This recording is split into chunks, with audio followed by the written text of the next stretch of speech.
All right, people, dust off your best flannel, let your mullets out, get ready.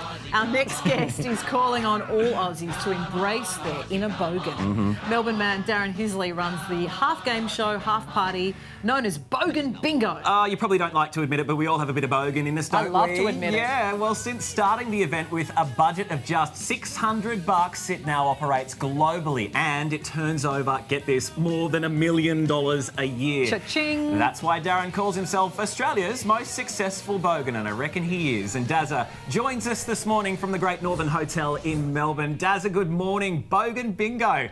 Great concept, mate. Where did you get the idea from?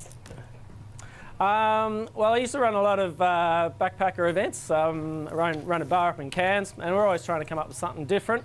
And yeah, shifted down here to Melbourne, and there was trivia nights on every corner. So thought, yeah, I wanted to either be a comedian or start my own band. So I sort of put the two together, and Bogan Bingo was born. Well, Dazzler, you've got to work on your own mullet just quietly, but you've got some friends there with you who have got some pretty good threads and some pretty good hair action too, haven't you?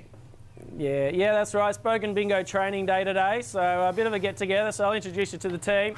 So this is Shags, he's health and safety. Oh, Shags. Crystal Beth here, she's just doing the texters. Nice. And Brother Pete's on the air guitar. Adam's cleaning my balls. Oh, good. And Shiny. Yeah, Lindsay, that's our lawyer. And yeah, and Keefe, he's on audio. I'll probably just watching porn, I'd say. Yeah, right.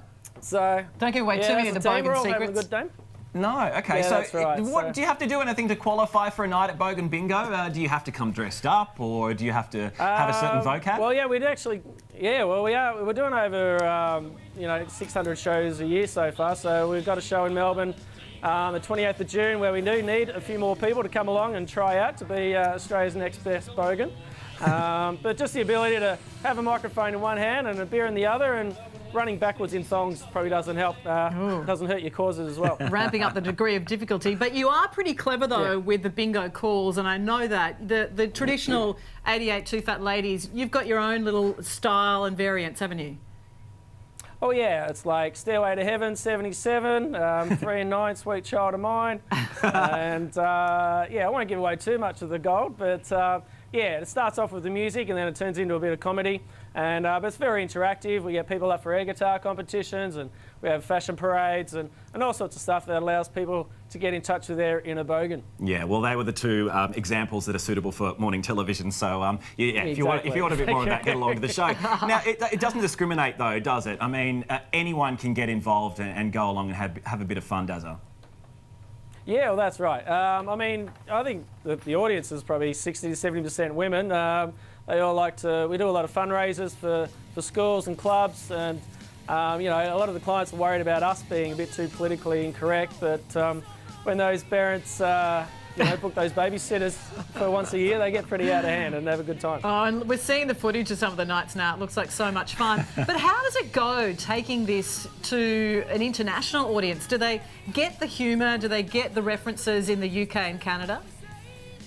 Well, yeah, the first guy had to do it with me took off backpacking around the world and ended up in London, and he's like, should we give it a go? And yeah, what we found is we originally wanted to take it to all the outback hotels and all the walkabouts, but it found its niche in the sort of back-end suburbs where all the expats have been living for 1 or 2 years. And so, yeah, and then they brought all their local English friends along, and just all the music just turned into one big party. So it's a little bit different over there, less of a focus on the comedy, more of a focus on just the music and the party, and doesn't matter where you're from. I mean, even you only need a pub full of 20 Aussies to make it a good time anyway. You bet, you Yeah, bet. you can do anything, can't you? Well, let the trainees go crazy there today. Give us another look at them before we go. The wonderful bingo trainees. Give us the horns, guys. Oh, Crystal Beth, nice, yes. Nice. Good on you. Good on you, chicks and fellas. Yeah. Beautiful. All right. Thank you so good much, time. Darren. Looking World good, domination Daz. is next. I love it. Oh, we love a party, don't we? We do. And Yeah. all the details on how you can get involved in Bogan Bingo, head to boganbingo.com. It's got quite the nice ring about it. A mouthful, isn't it? Yeah, all right.